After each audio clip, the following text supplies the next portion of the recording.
Ya, Assalamualaikum warahmatullahi wabarakatuh. Nama budaya, Om Salam. Swastiastu, Rahayu, salam kebajikan. Selamat malam teman-teman. Terima kasih sudah hadir di acara Temu Sejarah edisi ke-88. Tidak terasa ya, waktu bergulir dengan cepat. Dulu itu pertama kali ngundang Pate Bahtiar di edisi diskusi ke ternyata sekarang sudah di tahun 2025 dan mengundang lagi Pate Bahtiar buat sharing nih terkait buku beliau ini di edisi ke-88. Terima kasih juga buat support teman-teman karena berkat teman-teman juga nih yang selalu berkolaborasi ya dengan Temu Sejarah terus menyelenggarakan kegiatan demi kegiatan yang tentunya mudah bisa bermanfaat buat kita semua. Nah, teman-teman, di edisi ke-88 ini kita berkolaborasi dengan Pustaka Jaya. Jadi dari obrolan yang tidak sengaja awalnya adalah ngebahas terkait konten ya, konten-konten dari penamaan toponimi di daerah-daerah di Jawa Barat. Terus akhirnya bisa nyambung ya buat membedah buku Patah Bahtiar yang baru, yaitu buku Toponimi asal-usul nama tempat di Jawa Barat. Jadi ini bukunya terbaru ya teman-teman dan memang baru pertama kali dibahas di Temu Sejarah untuk yang pertama kali. Nah, kalau perkenalan sendiri dengan Pate Bahtiar ini sebetulnya kenal nama beliau udah lama banget karena kan tim ini konten creator ya. Jadi beliau memang sering membuat asal-usul nama daerah di berbagai kota, pulau gitu ya. Terus setiap kali searching tentang toponimi daerah di Jawa Barat, di Bandung dan sekitarnya, kalau misalnya kita googling ketemunya nama Pate Bahtiar. Jadi udah familiar banget sebelum ketemu Bapak pada akhirnya di Kedai Janto ya tahun lalu waktu diskusi bareng Jaja Rizal waktu itu udah kenal Pate Bahtiar, sempat baca buku beliau juga tentunya kita bahas di Temu Sejarah gitu. Ini lebih lengkap lagi, lebih menarik lagi dan isinya ternyata berbeda juga teman-teman gitu ya. Jadi wah, menarik untuk kita bedah dan kita gali. Nah, buat teman-teman yang pasti sebenarnya udah kenal sih ya, tapi nggak apa-apa. Kita bacakan lagi profil dari Pate Bahtiar. Jadi beliau ini lahir di Pamengpeuk, Garut, Jawa Barat, 23 Juli 1958. Nah, beliau ini berprofesi sebagai dosen, peneliti, penulis, dan juga ahli geografi. Lulusan jurusan Pendidikan Geografi IKIP Bandung ya, yang sekarang kita kenal sebagai UPI, dan jurusan Manajemen di Universitas Pajajaran. Nah, saat ini beliau juga aktif sebagai anggota Masyarakat Geografi Nasional Indonesia dan kelompok riset Cekungan Bandung atau KRCB.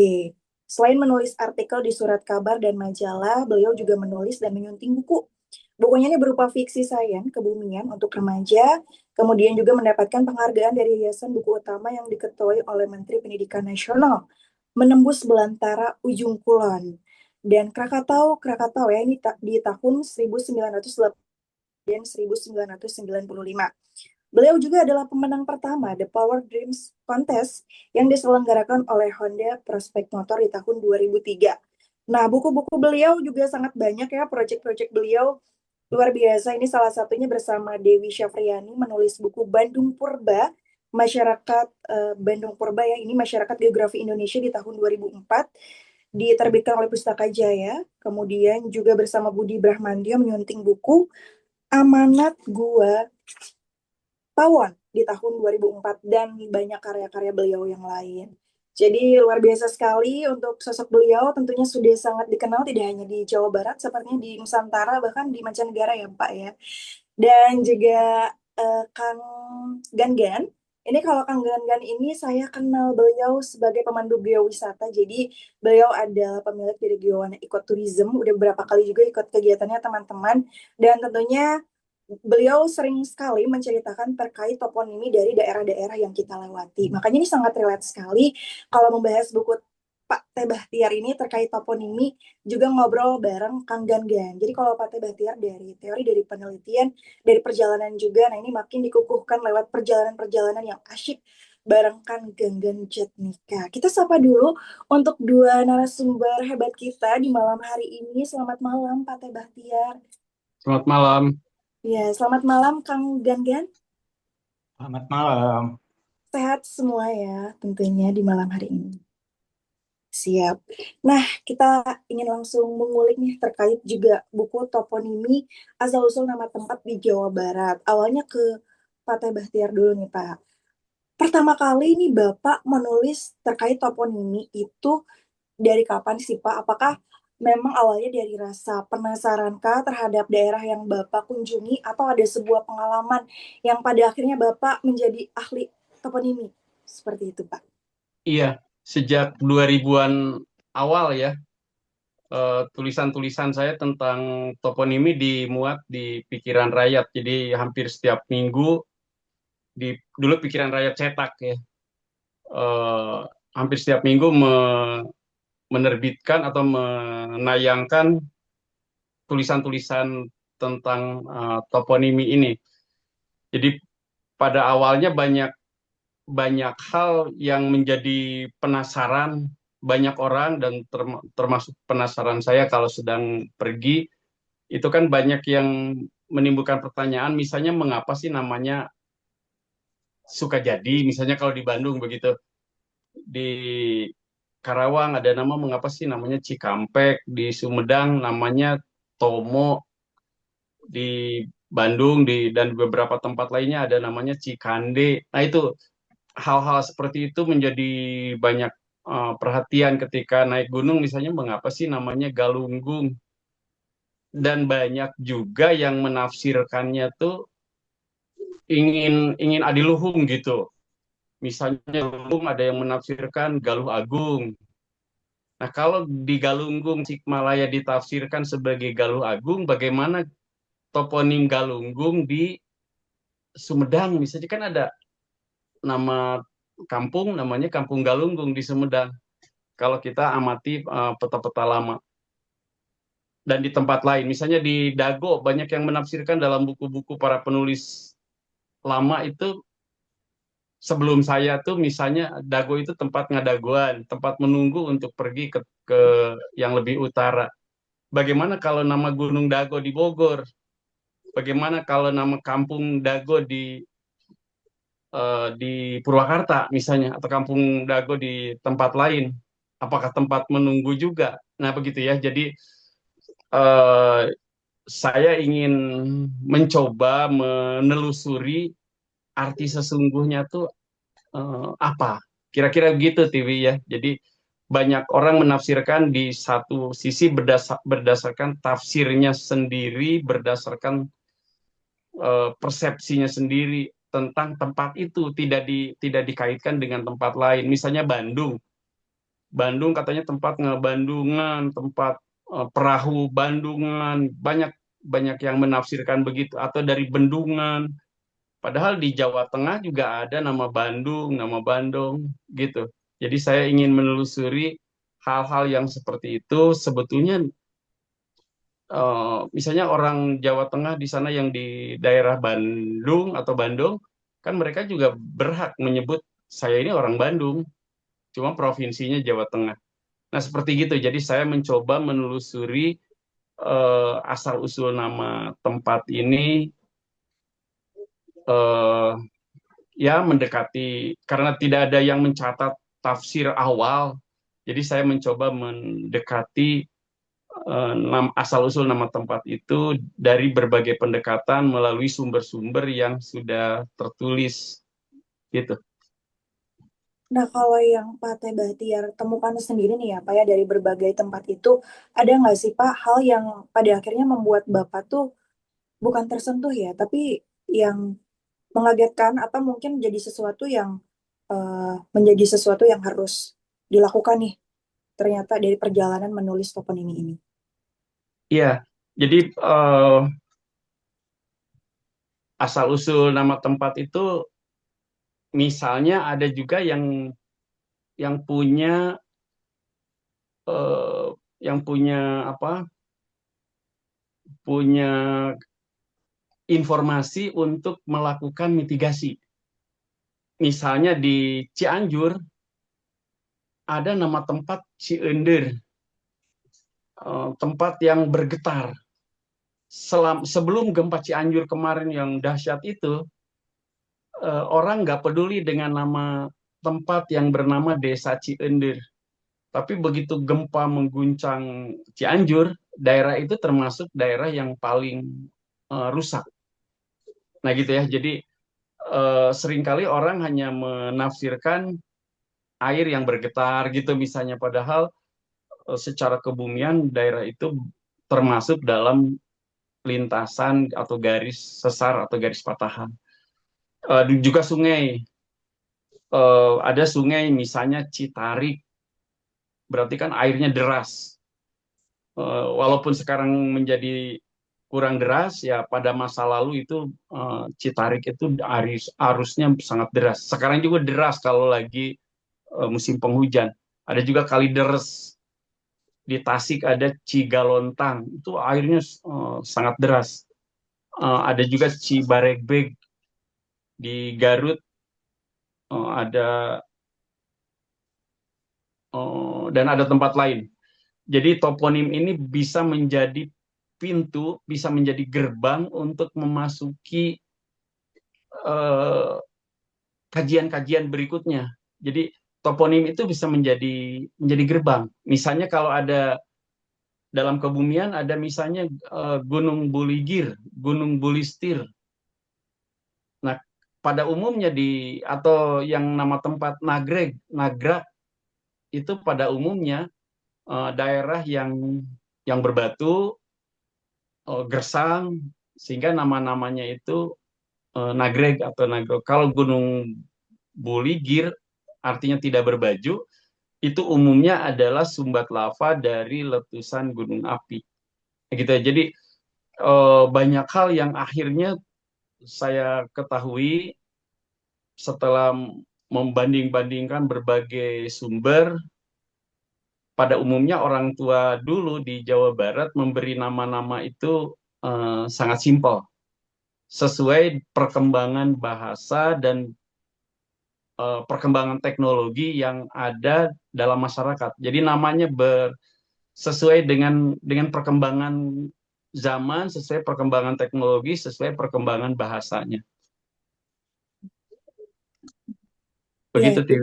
jadi memang ini ya Pak ya, seperti judul caption, apalah arti sebuah nama, tapi ternyata nama juga, ya nama daerah pun punya segudang makna dan sejarah yang ternyata kalau kita gali itu bukan hanya sebatas budaya, tapi tadi ya ada supaya kita bisa lebih aware lagi terhadap apa yang ada di sekitar kita. Nah, kita ke Hmm. Kang Gan-Gan dulu nih sebagai pembaca ya dan juga pemerhati ya setelah melewati berbagai perjalanan dan sepertinya juga sering mengutip dari bukunya Pateh Bahtiar nih Kang.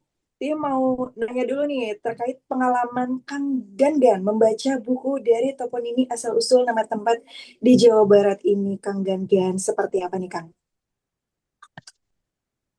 Ya teh, atur nuhun. Eh, Terima kasih juga. Sebelumnya tadi sudah diperkenalkan oleh Pak oleh Tiwi bahwa saya ini sebagai seorang pemandu geowisata dan tergabung dalam satu organisasi atau perhimpunan yang namanya PGWI, Perhimpunan Geowisata Indonesia. Dan salah satu guru kami sekaligus pembina organisasi PGWI adalah Bapak Bahtiar. Jadi beliau selalu memberikan semangat, motivasi, dan tentu saja ilmu-ilmunya baik secara lisan saat kami bertemu ngobrol, ataupun ilmu-ilmu beliau diturunkan kepada kami melalui buku-buku seperti ini. Kebetulan saya memegang, ada banyak buku Pak Bahtiar yang saya bukan koleksi ya, karena kalau koleksi takutnya hanya koleksi dibaca, tidak. Yang sudah saya baca, dan saat ini ada 3 buku terkait toponimi semua. Toponimi Jawa Barat, dan toponimi Bandung. Tentu saja salam hormat saya dan selalu saya doakan kepada guru saya Pak Bahtiar. Terima kasih Pak. Nah, terkait dari buku ini, toponimi, tentu sebagai seorang pemandu itu jelas sangat berguna karena seolah-olah nama tempat itu menjadi bab awal atau pintu masuk bagi para pemandu dalam bercerita. Dalam mendongeng itu biasanya langsung langsung kita berada di tempat ini. Tempat ini namanya adalah misalkan Ciletuh. Ciletuh ini tahu nggak artinya? Nah, artinya adalah ini. dan tentunya sumber-sumber seperti tulisan Pak Bahtiar ini sangat bermanfaat. Nanti dilanjut lagi silahkan Teh Dewi ke Pak Bahtiar dulu. Nah, oh siap, siap, siap.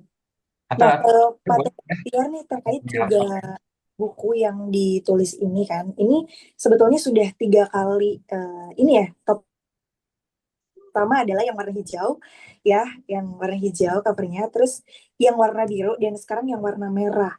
Nah, pengen nanya nih sama Pak Tiar, hal-hal menarik apa nih yang disampaikan ya di buku ini yang terbaru, yang tidak ada di buku yang lainnya nih, Bapak? Iya, pertama yang ditulisnya itu memang tidak ada di buku 1, buku 2. Jadi ini semuanya baru, hal baru ya. Baik yang jadi dibagi dua, setiap buku itu dibagi dua, satu tentang kajian regulasi, yang kedua asal usul. Jadi kalau regulasi sebagai contoh misalnya ada seorang gubernur, ada seorang pejabat, wali kota atau bupati itu ingin hasil pembangunan yang dia bangun dalam periode dia itu memakai namanya. Nah itu, ini contoh aja ya. Misalnya ada stadion, ingin namanya Stadion Teh Bahtiar gitu. Atau tempat lapangan apa, inginnya lapangan olahraga Teh Bahtiar. Jadi kalau misalnya gubernur itu memaksakan kehendaknya memberi nama atau wali kota atau bupati, sebetulnya bisa ditolak dengan undang-undang, dengan regulasi yang ada, bahwa nama orang itu tidak boleh menjadi nama geografis sebelum dia meninggal, dan setelah meninggal pun waktunya 5 tahun, tunggu 5 tahun. Jadi misalnya Banten, gubernurnya memaksakan untuk memberi nama stadionnya nama gubernurnya. Lalu saya menyarankan untuk tidak memberi nama personal kecuali setelah beliau meninggal 5 tahun, baru boleh. Itu pun bila disetujui. Di Bandung dulu ada wali kota yang ingin nama stadionnya nama dia. Nah, sebetulnya tidak boleh karena dia masih hidup. Ketika meninggal pun dia boleh setelah 5 tahun meninggal. Nah begitu ya. Jadi banyak sekali sekarang yang harus kita benahi, diantaranya nama-nama gedung. Lalu regulasinya sudah ada, dan yang mengelolanya itu harusnya Badan Informasi Geospasial di Cibinong, Bogor. Nama gedung itu harusnya tidak menggunakan nama-nama asing.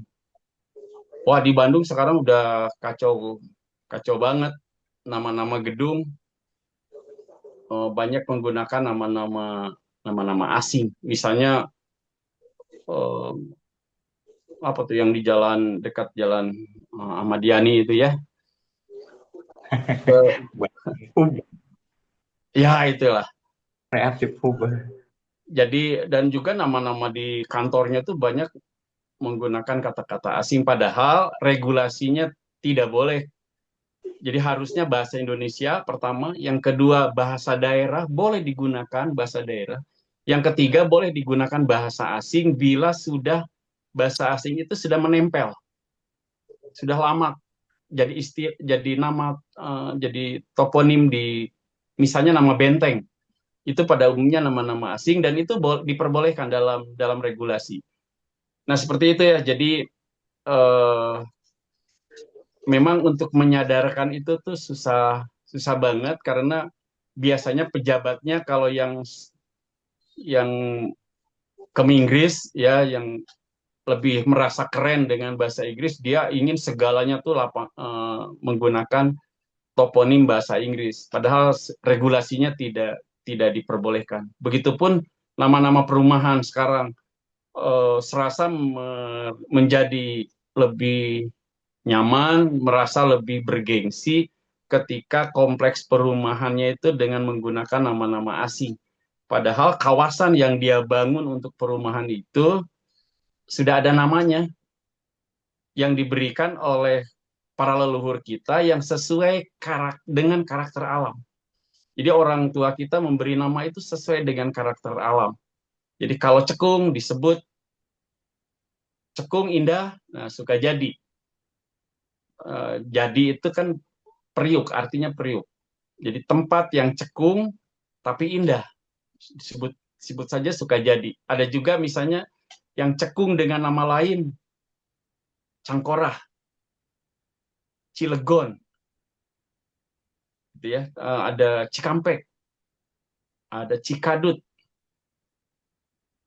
ada Cikande. Itu menunjukkan tempat-tempat yang cekung, yang cekung. Gitu, Tiwi. Sementara. Tapi kalau untuk kesadaran dari masyarakat ini ya Pak, mungkin ke Pak Teh Bahtiar dan Kang Gangan, ini seperti apa sih awareness mereka terhadap daerah yang mereka tinggali gitu?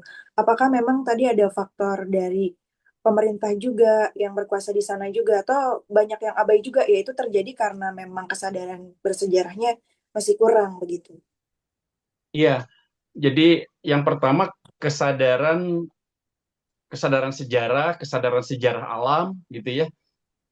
Sejarah perkembangan bahasa jarang yang ada memikirkan sehingga ketika namanya diganti mereka eh, tidak berpikir panjang. Misalnya ada jalan ke kompleks di perumahan di Dago bawah itu yang ke arah Lembang itu dulunya namanya Jajawai gitu ya. Sekarang jadi Dagogiri atau jadi apa. Padahal Jajawai itu kan nama nama tumbuhan. Nah, seperti begitu. Eh, Hal-hal yang seperti itu harusnya tidak terjadi bila pemegang regulasi itu mengontrol. Sekarang perumahan misalnya dengan izinnya itu melalui izin mendirikan bangunan IMB. Nah, seharusnya IMB itu menjadi alat kontrol, bukan hanya untuk pendapatan daerah. Jadi selain pendapatan daerah boleh saja itu, tapi juga harus menjadi alat kontrol. Misalnya ketika dia mengajukan izin, harusnya otoritas negara itu bertanya namanya apa. Nah, kalau sudah menjawab tertulis nama-nama asing, kan harusnya disarankan dan tidak diizinkan kalau menggunakan nama asing. Bila itu menjadi alat kontrol. Nah, karena tidak menjadi alat kontrol di Bandung, wah sudah amburadul nama-nama tempat lalu diganti. Ada juga nama tempat menjadi kacau karena developernya namanya PT Margahayu Raya, lalu ketika dia membangun perumahan di Ranca Bolang, namanya jadi perumahan Margahayu Raya. Padahal Margahayu Raya yang asli itu ada di dekat Lanud Sulaiman sekarang. Dulu pangkalan udaranya juga namanya Pangkalan Margahayu. Lalu diganti menjadi Lanud Sulaiman. Nah, seperti itu, Tiwi, kenyataannya sekarang. Jadi banyak faktor ya. Dari Kang Gangan barangkali mau menambahkan juga nih Kang Gangan terkait fenomena ini. Terus yang Kang Gangan refleksikan juga nih setelah membaca bukunya Pak Teh Bahtiar seperti apa nih Kang? Iya, Teh Tiwi, saya bicara selaku pemandu aja dulu ya. Memang kesadaran sama kecintaan terhadap nama wilayah, terhadap nama asli itu seringkali saya coba lemparkan ke para peserta trip. Misalkan sejauh mana si peserta trip ini mengetahui apa sih arti nama tempat tinggal mereka. Dan saya kadang mencontohkan, saya ini asli Bandung, bahkan berkali-kali pindah tempat. Saya lahir di Binong, daerah Pindad, Binong. Kemudian remaja saya pindah ke Antapani. Beranjak dewasa lebih sedikit, pindah lagi ke Cimenyan, Pasir Honje. Dan pada saat usia 20-30 saya pindah ke Taman Hewan. Sekarang saya menetap di Cibaduyut. Nah, nama-nama itu mengundang penasaran bagi saya. Seperti sekarang aja contohnya Cibaduyut. Apakah Cibaduyut itu artinya apa sih? Setelah ditelusuri ternyata artinya dari kata ci yang berarti air atau sungai dan baduyut sebuah tumbuhan yang cukup langka sekarang itu yang bentuknya unik. Jadi baduyut ini bentuknya seperti semangka, warnanya hijau, ada garis-garis hijau muda, tapi ukurannya lebih kecil dan dalamnya seperti terong warna putih. Sering saya tanyakan kepada para peserta trip, kalau misalnya Anda daerahnya di mana, apakah Anda mengetahui asal sejarah dari nama tempatnya. Kebanyakan para peserta ini hanya bisa menyebutkan saya tinggal di daerah ini, tapi saya tidak tahu arti dari nama atau toponim dari tempat saya tinggal. Dengan demikian, secara sederhana bisa bisa disimpulkan bahwa kecintaan atau bukan kecintaan ya, ketertarikan terhadap nama satu tempat itu cukup tinggi, tapi tidak dengan dibarengi dengan pengetahuan tentang nama tersebut. Kemudian yang tadi seperti Pak Bahtiar sampaikan, ada nama tempat yang kok bisa berubah semudah itu. Contohnya yang cukup terkenal tuh yang baru kami kunjungi beberapa minggu lalu, itu ketika ke Geopark Ciletuh, ada satu tempat namanya Puncak Dharma. Nah, berdasarkan penuturan warga dari sana, ternyata Puncak Dharma ini aslinya bukan namanya Puncak Dharma, tapi berasal dari sejenis tumbuhan manganing gitu. Kemudian karena di Puncak Dharma ini kemudian dibangun oleh perusahaan dengan nama Dharma, ada kata-kata Dharmanya, maka sekarang nama daerah aslinya itu diganti menjadi nama si perusahaan tersebut, namanya jadi Puncak Dharma. Jadi bisa dibilang bahwa untuk toponim ini memang kita masih harus bekerja keras mengenalkan dan terlebih-lebih menumbuhkan rasa cinta, jangankan ke orang lain dulu, tapi ke orang yang tinggal di daerah tersebut, agar orang tinggal di satu daerah tahu saya tuh tinggal di sini artinya apa. Begitu kira-kira Teh Tiwi. Hmm. Tapi kalau sekarang dengan banyaknya kegiatan geowisata, kemudian juga ada buku Pate Bahtiar ya, dan banyak tulisan-tulisan beliau juga di media, begitu ini cukup membantu masyarakat buat lebih aware juga ya, Kang Gan-Gan. Iya, mudah-mudahan harapannya seperti itu. Semakin banyak uh, guru-guru seperti Pak Bahtiar, orang semakin tertarik dan semakin ya ujung-ujungnya lebih mengenal dan mencintai daerahnya. Hmm. Siap. Nah, ini buat teman-teman yang mau bertanya, nanti boleh raise hand aja ya. Kita buka pertanyaan, baik secara langsung, nanti bisa open kamera, open mic, atau juga bisa via chat. Nah, mungkin sebelum ke penanya, aku mau bertanya dulu satu hal lagi ke Pak Bahtiar nih. Bahwa kan yang sudah ditulis ini terkait toponimi di Jawa Barat. Apakah Bapak tertarik juga menulis toponimi di daerah-daerah yang lainnya gitu, Pak Bahtiar, misalnya di Jawa Tengah, Jawa Timur, atau bahkan mungkin di luar Pulau Jawa ya, begitu Pak? Iya, eh, tertarik sekali. Hanya eh, ketika saya ada pekerjaan di Kalimantan Selatan dan Tengah dan diminta untuk menganalisis toponim di sana, ternyata agak mendapat hambatan karena tidak menguasai bahasa daerahnya. Banyak toponim yang menggunakan bahasa daerah, jadi saya harus banyak belajar berkali-kali. Misalnya ada bertanya tentang bahasanya, ketika kamus tidak ada, misalnya ya, kamus bahasa daerah itu tidak ada, berarti kan harus bertanya tentang arti kata aja dulu, karena tidak menguasai bahasanya. Kalau bahasa Sunda, kamusnya banyak, mulai zaman kolonial sampai sekarang kamusnya banyak. Walaupun banyak juga toponim yang tidak ada arti dalam kamus gitu, walaupun tapi bisa dijawab dari sumber-sumber lain, cerita atau apa gitu. Tapi pada umumnya yang bersumber dari nama tumbuhan, dari nama hewan, itu lebih mudah ditelusuri, atau nama-nama eh, nama tempat yang bersumber dari nama tumbuhan dan nama hewan itu akan lebih mudah ditelusuri, atau dari kisah-kisah cerita rakyat itu jauh lebih mudah untuk ditelusuri karena sumber-sumbernya udah banyak ditulis. Hanya yang mendapat kesulitan bagi saya yang utama adalah tidak paham bahasa daerahnya. Gitu. Dalam bahasa Sunda saja masih banyak toponim yang eh, tidak ada dalam kamus, banyak sekali gitu. Atau ya ada dalam kamus tapi keliru dalam penafsiran di kamusnya. Contoh kelirunya tuh seperti begini, misalnya Rahong, ada nama tempat di Citarum dekat Saguling, nama tempatnya itu Rahong, lalu menjadi nama jembatan kecil Cukang Rahong. Nah, Rahong dalam kamus itu Rahul Gede Bohong, jadi suka ngibul,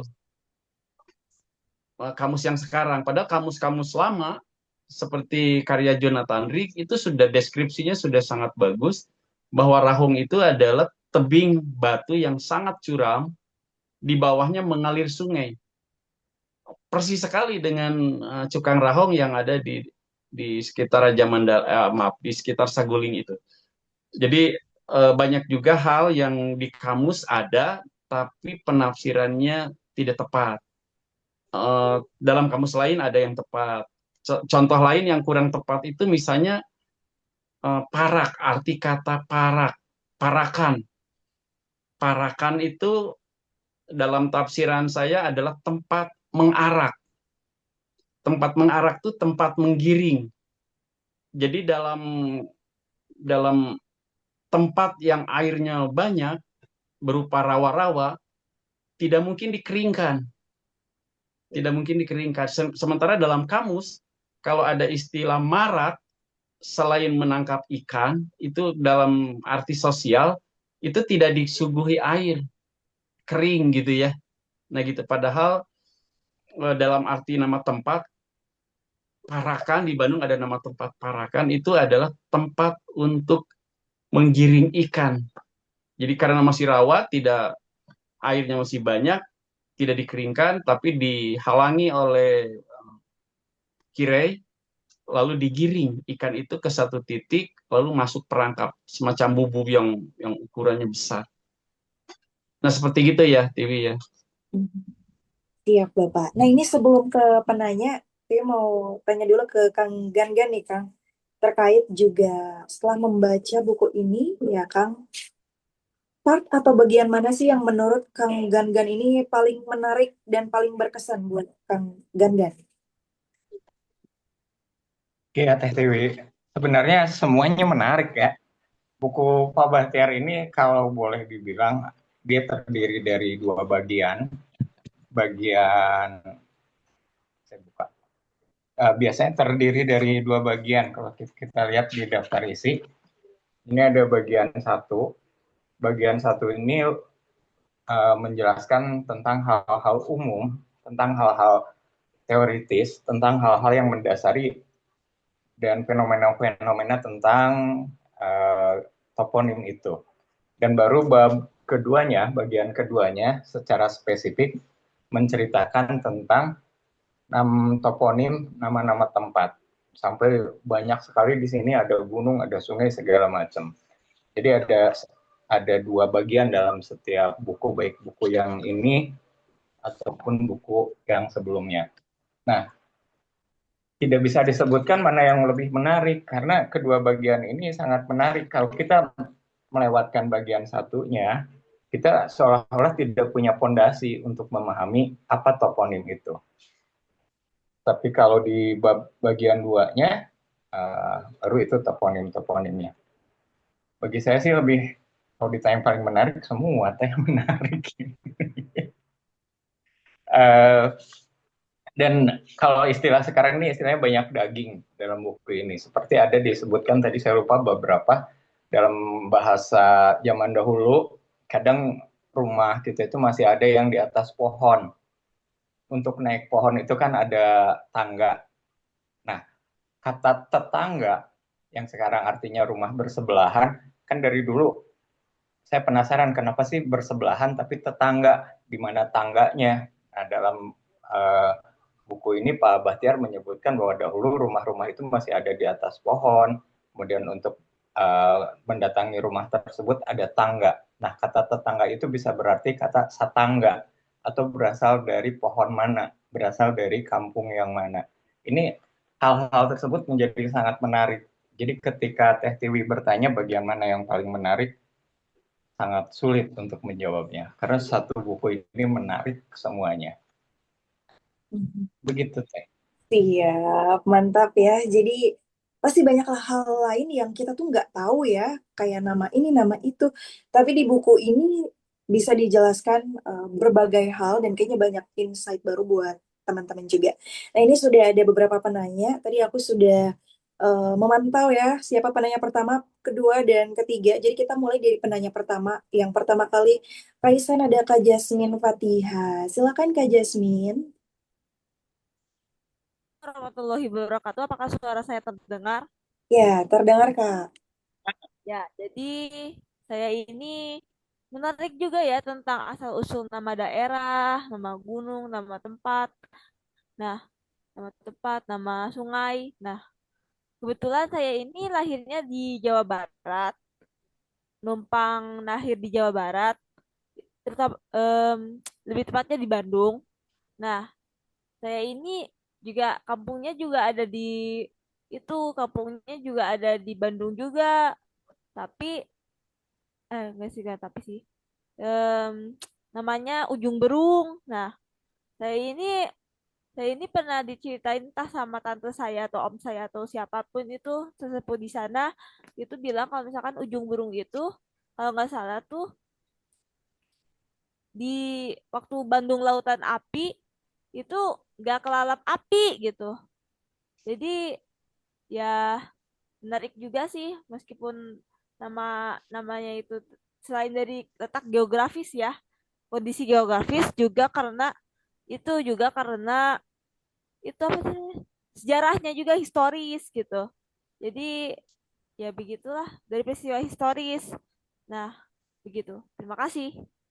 Ya, makasih Kak Jasmine. Mungkin kalau di highlightnya itu terkait fakta tadi ya, apakah betul kalau di masa dulu itu saat Bandung Lautan Api, ini Ujung Berung tidak terbakar begitu, Pak Bahtiar? Iya, eh, saya tidak akan menjawab arti ujung berung, tapi nasihat aja nih buat yang akan menafsirkan toponim ya. Jadi yang siapa saja yang akan mengkaji toponim atau menafsirkan toponim adalah harus harus disandingkan dengan waktu. Jadi ada peristiwa alam, ada peristiwa sosial, ada waktu. Nah, pertanyaannya apakah nama Ujung Berung sudah ada sebelum peristiwa Bandung Lautan Api? Kalau sudah ada nama Ujung Berung sebelum peristiwa Bandung Lautan Api, berarti tafsir itu kurang tepat, gitu ya. Saya pernah dalam konteks lain, saya membahas misalnya Gunung Sunda. Baru beberapa beberapa hari yang lalu saya tulis tentang Gunung Sunda karena ada seorang guru besar filologi yang mengatakan bahwa Gunung Sunda itu artinya suci, bersih, putih gitu ya. Yang terlihat Gunung Sunda itu terlihat dari Coromandel India. Jauh banget, 3.000-an kilometer. Lalu saya bahas, mungkin tidak bahwa Gunung Sunda itu terlihat dari Coromandel, pantai timur Afrika. Eh, Secara matematis tidak mungkin karena dengan memperhitungkan lengkung bumi dan daya mampu mata melihat itu paling juga 250 kilometeran baru bisa terlihat. Terus sekarang berbicara waktu, Gunung Sunda itu memang kalau direkonstruksi ketinggiannya plus minus 4.000 meter. Tapi kapan? gunung itu ada dan gunung itu ambruk karena letusan dahsyat. Jadi 105.000 tahun yang lalu gunung itu sudah ambruk, menyisakan dinding kaldera yang ketinggiannya 1/3-nya dari ketinggian awal. Jadi tidak mungkin ada orang modern yang bisa melihat Gunung Sunda dari kejauhan karena gunung itu sendiri sudah ambruk gitu ya. Jadi berdasarkan mungkin hanya ingin membanggakan saja tapi tidak berdasarkan rasionalitas yang bagus, waktu gitu ya, pengetahuan tentang jarak, sehingga tidak dia mengatakan bahwa gunung itu terlihat dari Coromandel, dari Afrika Timur. Seperti itu. Dengan kembali ke ujung berung, kita harus melihat juga waktu, faktor waktu. Jadi ada tempat, ujung berung, ada waktu. Diberi nama ujung berung tuh kata informasi tadi ketika lautan api. Kita harus bertanya tahun berapa lautan api terjadi, apakah dari peta-peta kuno misalnya tahun 1800, 1910, apakah sudah ada ujung berung? Nah, kalau sudah ada ujung berung kidul, ujung berung kaler gitu ya, namanya berarti tafsiran itu keliru. Gitu ya, Tiwi ya. Iya, siap Bapak. Dari Kang Gan kan mau menambahkan atau Ya Teh, mau menambahkan Kang terkait ini? udah garis merahnya sedikit dari Pak Bahtiar sudah ya, bahwa korelasi waktunya, apakah cerita itu masuk logika atau enggak. Jadi jujur aja kalau ujung berung dikaitkan dengan peristiwa Bandung Lautan Api kurang tepat rasanya. Tapi bukannya tidak menghargai, hanya saya lebih cenderung kalau nama ujung berung itu berasal dari cerita-cerita yang lebih lama. Semisal dari cerita hilangnya nafsu atau nggak ujung berungna berujung nafsunya sang kuryang, ataupun yang terkait dengan kisah keseninya di Pati Ukur dan segala macam. Khusus untuk ujung berung seperti itulah. Siap ya. Baik, kita ke penanya berikutnya. Tadi penanya kedua yang Raisen ada Kak M. Arif Wibowo. Silakan nih Kak M. Arif Wibowo. Ya, Assalamualaikum. Waalaikumsalam Kak. Suara saya terdengar jelas ya? Terdengar Kak? Ya, ini punten ini sambil nyetir mobil ini. Salam kenal Pak Bahtiar, Manggan Jatnika ya. Saya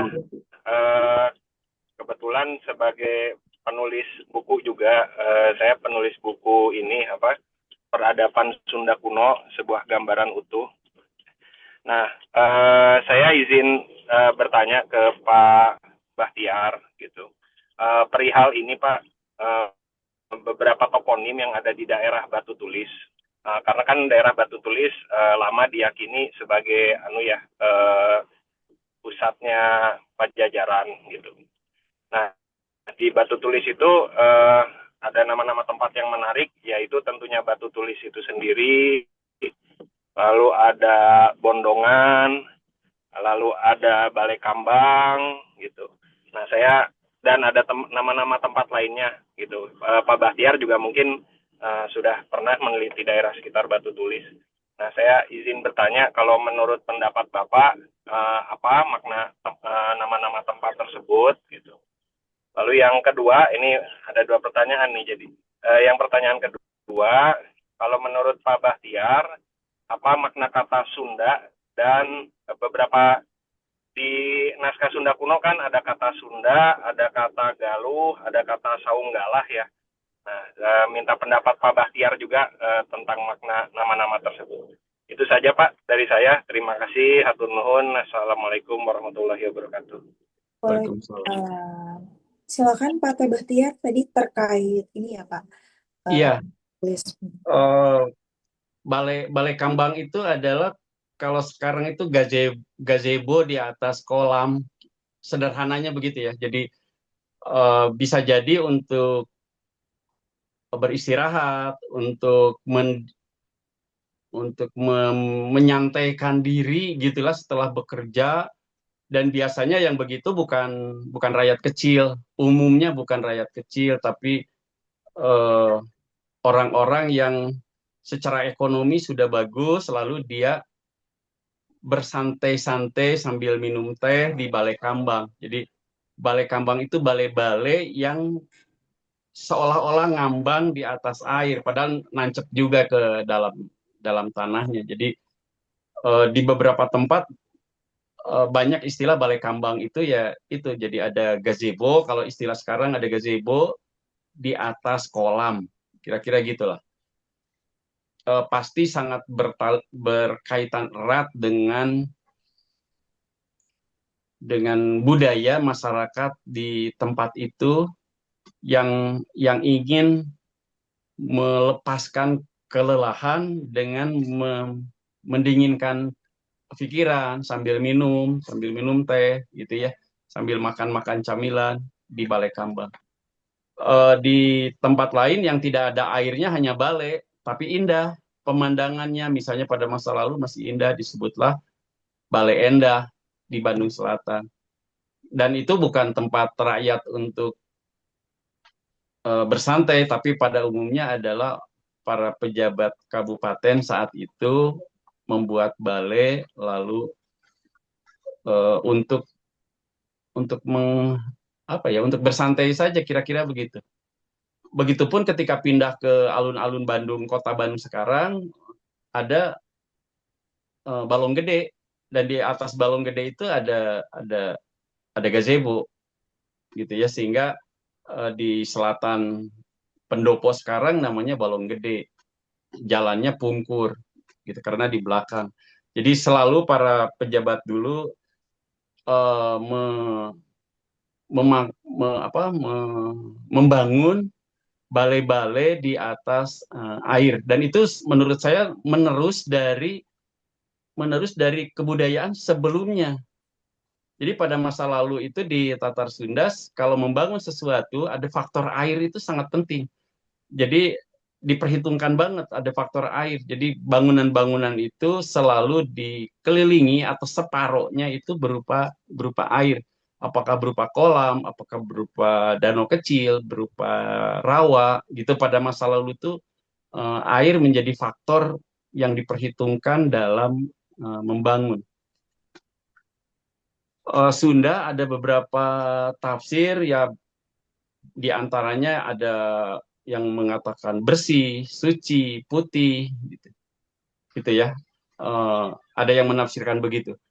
Tapi kalau ditafsirkan dikaitkan dengan Gunung Sunda, seperti tulisan saya sebelumnya, itu kurang kurang tepat karena rekonstruksi Gunung Sunda itu, jadi bukan bukan ada Gunung Sunda, orang melihat Gunung Sunda yang tingginya hampir 4.000 meter DPL, bukan. Tapi orang modern yang sekarang ini melihat kaldera gitu ya, kawah yang sangat besar yang lalu tumbuh Tangkuban Parahu sekarang, lalu direkonstruksi gitu ya. Pada masa lalu, oh ini ada gunung besar dulunya, lalu diberi namanya sudah ada di titik di kaldera Gunung Sunda itu, namanya dulu tidak ada Gunung Sunda, hanya ada satu gunung kecil di dalam kaldera namanya Gunung Sunda gitu ya. Lalu setelah direkonstruksi, karena nama itu yang paling bagus, gunung yang membentuk kaldera itu disebut saja Gunung Sunda. Jadi menurut saya belum ada data bahwa ada orang yang pada zamannya bisa melihat Gunung Sunda, karena 105.000 tahun yang lalu sudah ambruk. Umur manusia di Gua Pawon menurut penelitian arkeologis paling tua itu 12.000 tahun. Jadi sangat jauh. Kalau misalnya data itu ada yang hilang, sejaman dengan yang membuat gambar cap tangan di gua-gua di Maros 54.000 tahun yang lalu, itu juga masih jauh. Karena Gunung Sunda menurut penelitian para ahli vulkanologi itu 105.000 tahun yang lalu sudah ambruk, letusan dahsyat yang mengambrukkan gunung itu. Gitu ya Pak Arief ya. Iya, begitu ya. Oke. Tiwi, Oh ya, siap. ini izin menyapa Kang Arif. Oh Kang iya, Arif ini menulis buku juga. Suatu saat mungkin bisa kita undang lah di Temu Sejarah ini. boleh Tiwi, Kak. ini keren loh. Gambarnya Gunung Padang, tulisannya Peradaban Sunda Kuno. Tebalnya nih, seperti ini tebalnya. Dan saya sudah membacanya banyak hal-hal menarik. Mudah-mudahan Kang Arif nanti mau hadir juga sebagai narasumber di Temu Sejarah ini. Siap. Kang Arif nanti boleh berkontak saja ya ke kontak person, itu nomor saya kalau misalnya mau kolaborasi dengan Temu Sejarah, nanti biar bukunya juga bisa terekspos ya, bisa semakin Mangga, mangga. agar Kan nanti ditanda tangan Kang Arif ya buku. Atau nuhun, manggan kan. Ya. siap ya. Oh, baik ya, berikutnya juga tadi saya cek yang angkat tangan ketiga ada Kak Abimanyu ya. Silakan Kang Abi. Tiwi. Ya, Kang. Assalamualaikum warahmatullahi wabarakatuh. Kang Waalaikumsalam. Bahtiar, Kang Gangan. Ya, saya Abi dari Bandung, tapi sekarang lagi di Jakarta tugas. Ingin bertanya, Kang Punten. Jadi pertama, tadi saya tertarik untuk pembukaan Kang Bahtiar itu mengenai ada penafsiran dua versi, atau lebih, misalnya nama tempat di dua tempat yang berbeda. Nah, kalau Kang Bahtiar itu cenderungnya misalnya Dago di Bandung dan di tempat lain itu berasal dari kata yang sama apa berbeda? Kalau soalnya yang saya tangkap tadi, kalau menurut Kang Bahtiar, kenapa Dago itu kayaknya cenderung kurang tepat kalau dianggap dagoan misalnya, itu karena di tempat lain kayaknya artinya tidak cocok, lebih tepat yang versi lainnya. Apa seperti itu? Dan jadi saya mau mengkonfirmasi pemahaman saya tadi apa betul kalau menurut Kang Bahtiar, nama tempat itu berarti metodologinya kita membandingkan di dua lokasi itu ya. Dan kalaupun ada penamaan yang ada juga nggak apa memang lebih banyak yang kalau dua kota yang masih di wilayah geografis yang berdekatan itu cenderung sama toponiminya, atau memang kebetulan aja yang bisa beda. Itu pertama. Terus kedua, Kang Bahtiar, kalau mengenai terlepas dari itu regulasi ya, tapi kita menghindari kata asing untuk gedung. Nah, kalau untuk nama geografi, saya mungkin 90% setuju gitu ya. Tapi kalau untuk nama gedung, bahkan nama institusi atau logo negara, bukan logo instansi, kita kan sebenarnya juga banyak menggunakan, malah cenderung menggunakan bahasa Sanskerta. Nah, kalau kita kita pisahkan bahwasannya yang istilah bahasa asing itu bukan hanya cenderung ke bahasa Kaukasoid, bahasa Eropa, bahasa Barat gitu ya, kan itu sebenarnya juga bahasa asing. Ya, itu gimana? Kan selain bahasa Sanskerta yang sudah diserap dianggap jadi hasanah bahasa Indonesia ya, kayak Garuda, apalagi itu pasti banyak. Tapi kalau kayak yang istilah-istilah yang sebenarnya orang kalau tidak diartikan tidak akan paham artinya apa. Misalnya semboyan, slogan Angkatan Laut, Jales Viva Jaya Mahe. Nah, itu juga apakah dilihat harusnya itu kan sebenarnya juga bahasa asing ya. Cuman kenapa kayaknya ada bukan keberpihakan ya.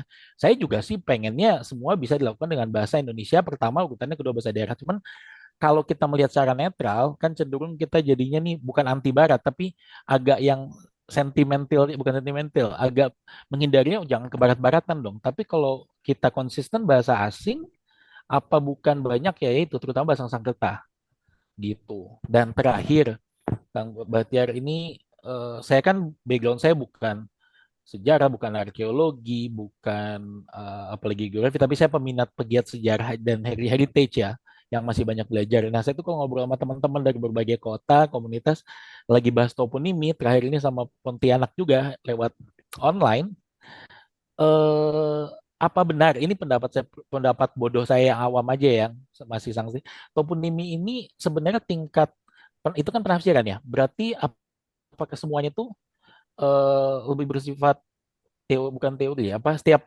setiap peneliti, setiap eh, scholar bisa menafsirkan dan nanti kalau ternyata ketemu bantahan itu bisa diganti apa seperti itu karena kan satu saya melihat kalau kayak apa ya artefak mungkin kita bisa cek tes karbon tapi kalau asal usul nama kan kecuali kita satu saya bercanda mohon dikoreksi nih ini saya selalu tukar pikiran sama teman tuh gini kalau menurut saya kalau kecuali kita bisa kita menganggap retrokognisi itu ilmiah orang yang bisa menerawang ke masa lalu itu bisa dianggap metode ilmiah ya hanya itu yang bisa membuktikan kalau toponimi nama tempat tuh yang paling benar itu gitu kecuali mungkin yang memang ada prasastinya ada bukti tertulisnya atau ada statbladnya kalau itu masa kolonial misalnya kenapa Bukit Tinggi dulu almarhum kakek saya dilahirkan di Fort de Kock. Jadi ada di museum itu karena beliau kelahiran 1900 di Muskitnas ada nama kakek itu masih tulisnya Fort de Kock. Yang sekarang jadi Bukit Tinggi. Tapi mungkin itu bisa dibuktikan oh dulu dari tempat-tempat kosong mungkin akhirnya Belanda karena membangun benteng namanya Fort de Kock. Atau prasasti misalnya zaman klasik ada kota yang dinamakan apa karena Tulung Agung bisa mungkin atau Magelang enggak. Nah, itu tuh karena bukti prasasti. Tapi selain itu mungkin dari jauh sebelum itu apa sebenarnya semua istilahnya apa ya sifatnya hanya penafsiran ya jadi yang saat ini kita pakai oh ini asal nama ini itu penafsirannya ini tapi nggak kemungkinan kalau nanti ketemukan bukti lagi bisa berubah ya gitu jadi saya sempat bercanda apa ya dengan ringan menjawab ya kalau toponim ini menariknya karena tidak pernah ada jawaban pasti yang bisa 100% dibuktikan nggak sih kecuali tadi kita bisa percaya retrokognisi itu dianggap metode ilmiah atau memang ada bukti tertulis berupa prasasti atau statblad misalnya ke zaman kolonial. Hatur nuhun, Kang. Ya, Iya. terima kasih. Hmm. Memang tafsir ya, memang tafsir tapi harus bersumber. Sumber-sumbernya tuh pertama kamus bahasa yang diterbitkan, misalnya kamus bahasa Sunda yang terbaru. Kalau tidak terjawab itu ada kamus bahasa Sunda sebelumnya yang ditulis oleh para penulis kamus asing, misalnya ada Kuhlsma, ada Jonathan Rigg, dan ada penulis-penulis kamus lainnya yang membahas tentang bahasa Sunda. Nah, rujukannya ke sana. Nah, bila tidak ada dalam kamus, biasanya merujuk kepada cerita-cerita lisan yang sudah dibukukan, misalnya cerita pantun kan ada yang sudah dibukukan, atau kisah-kisah perjalanan yang sudah dibukukan dan ada dokumennya. Jadi banyak sekali misalnya dan ada kamus-kamus jauh sebelum bahasa Sunda yaitu misalnya kamus Sunda kuno. Sebelum itu ada juga kamus Kawi atau Jawa kuno. Sebelum itu ada kamus Sanskerta. Jadi bagi saya walaupun bahasa Sanskerta itu berasal dari luar, tapi lama dipakai khususnya di Indonesia, Jawa Barat, dan ada dalam prasasti yang lokusnya di Jawa Barat atau di Pulau Jawa atau di Indonesia. Gitu. Jadi menurut saya lebih familiar lah dalam bahasa itu walaupun sekarang banyak tidak dipahami lagi kosakata dalam bahasa Sanskerta karena sudah zamannya perkembangan bahasanya sudah berubah. Misalnya di Bandung ada toponim Dago, di Bogor ada bukit pasir Dago, di Purwakarta ada nama kampung Dago, di Lembang sebelah timur ada Dago, kampung Dago. Jadi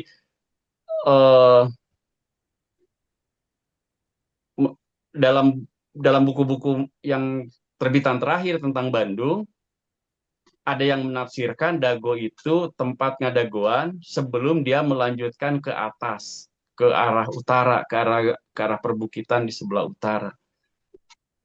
Apakah maknanya sama dengan yang di Bogor? Apakah maknanya sama dengan yang di Purwakarta? Maaf, di Subang. Jadi harusnya bila nama tempat itu Dago, artinya itu di Bogor atau di Subang harusnya sama. Nah, ada sebetulnya ini ada nama rotan di Indonesia namanya dago kancil. Di Sumatera ada, tapi pada zaman kolonial disebutkan hanya ada di Jawa, tidak tercatat Nama rotan, Kang. nama rotan, Oh, namanya dago kancil. rotan, tumbuhan rotan. Iya, rotan yang Hmm. menjalar, Mohon. namanya dago kancil. Menurut para peneliti di Jawa tidak ada. Nah, tapi ada tapinya, abadi dalam nama tempat. Mohon.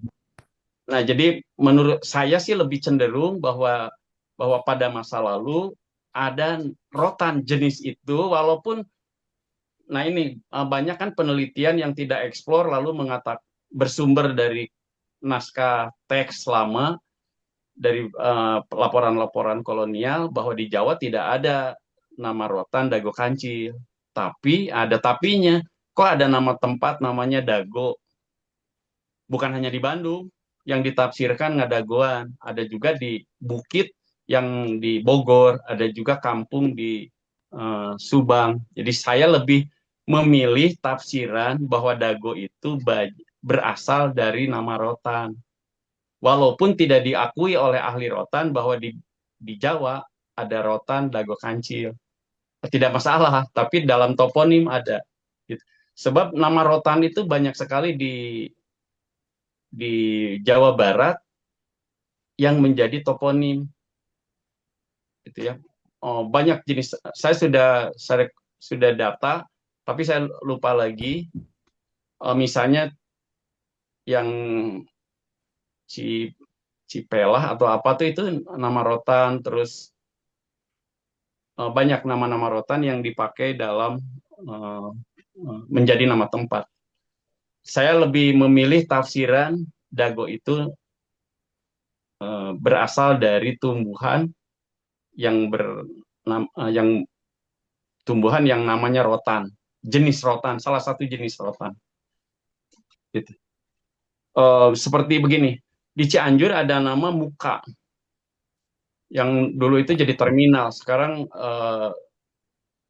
sudah berganti, tidak ada terminal di sana. Namanya Terminal Muka dulu.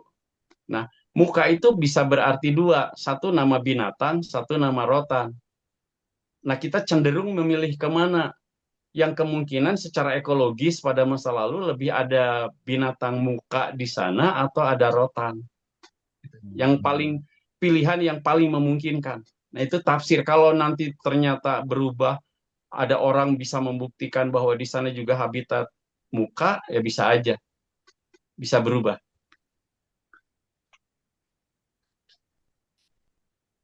Halo?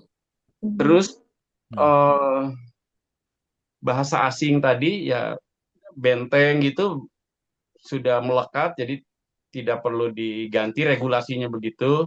Tapi kalau ada gedung-gedung baru, eh, kreatif hub atau apa itu harusnya tidak memakai itu, atau pet park gitu ya. Susah nyebutnya juga, mengapa tidak disebut taman satwa atau taman apa gitu. Jadi yang begitu-begitu tuh, yang toponim yang begitu yang harusnya sesuai dengan regulasi. Nah, Begitu. maaf, menanggapi langsung, Pak.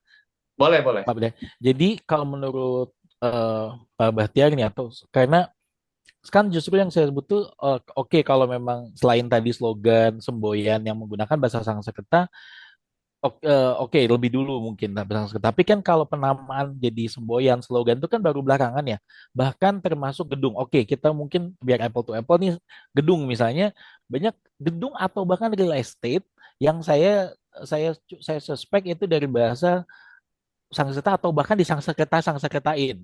Misalnya dengan alasan yang menurut saya sama dengan yang bahasa Barat, bahasa Kaukasoid, bahasa Germanik, bahasa itu misalnya sebelumnya apa Gardenville apa. Nah, kemudian menjadi Ayana, nama-nama tempat. Nah, menurut Bapak gimana? Karena itu satu, apa nama-nama yang terdengar bukan Barat, tapi saya yakin juga bukan bahasa asli Nusantara. karena akhiran biasa akhiran huruf hidup yang punya rima itu malah kan bahasa Sanskerta itu sebenarnya juga masih satu akar ya, satu urut, mohon dikoreksi kalau salah, sama bahasa Eropa gitu, sama Indo-Eropa maksudnya. Jadi Ayana, apalagi Kayala, kan banyak perumahan hotel-hotel yang namanya menggunakan itu. Karena menurut saya itu sebenarnya apa mungkin masih sah-sah aja ya, karena itu nama, mau nama barat sama apa, asal jangan membingungkan. Saya setuju, saya pernah dengar dari teman apa baca buku bapak ya, jangan sampai penggunaan nama asing itu tidak malah membingungkan atau menyesatkan karena tidak sesuai dengan kondisi geografisnya. Misalnya saya nggak tahu nih ya, misalnya contoh aja Bukit Pamulang, padahal sebenarnya dia bukan bukit, dia itu lembah misalnya. Karena malah itu jadi misalkan orang pikir itu bukit dataran tinggi, ternyata itu rawan banjir. Nah, kalau itu saya setuju. Memang jangan sampai menyesatkan, apalagi bisa jadi bukan mitigasi bencana, malah mengabaikan bencana. Cuman kalau penamaan gedung baru atau real estate dengan nama asing sebatas itu menurut Bapak gimana? Karena itu kejadiannya juga banyak kayak beralih gitu Pak. Sebelumnya oke, nama ke barat-baratan. Tapi harusnya jadi banyak bahasa Sanskerta gitu yang, atau nama gedung deh. Saya tadi nggak bisa mikir contohnya gedung apa. Museum Sasmita Loka. Nah, saya awalnya dari situ, Pak. Saya ingat karena saya suka jelajah museum nih, mungkin mirip Tiwi. Setiap ke kota, mau kota kecil, mau kota yang memang populer sebagai destinasi wisata, saya biasa cari museum sama bangunan kolonialnya. Nah, itu banyak museum kayak di Jogja ya, Pak. Di Jakarta juga Museum Sasmita Loka.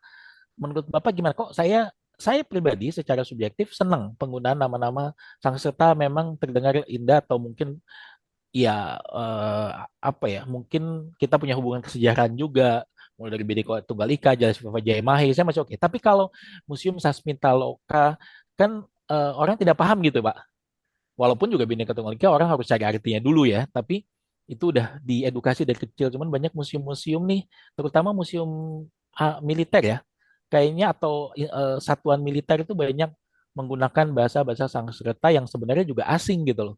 Apalagi kita nggak pernah, bahasa Sanskerta tidak pernah jadi lingua franca ya, kayak kalau nggak salah di Indonesia. Menurut Bapak itu gimana?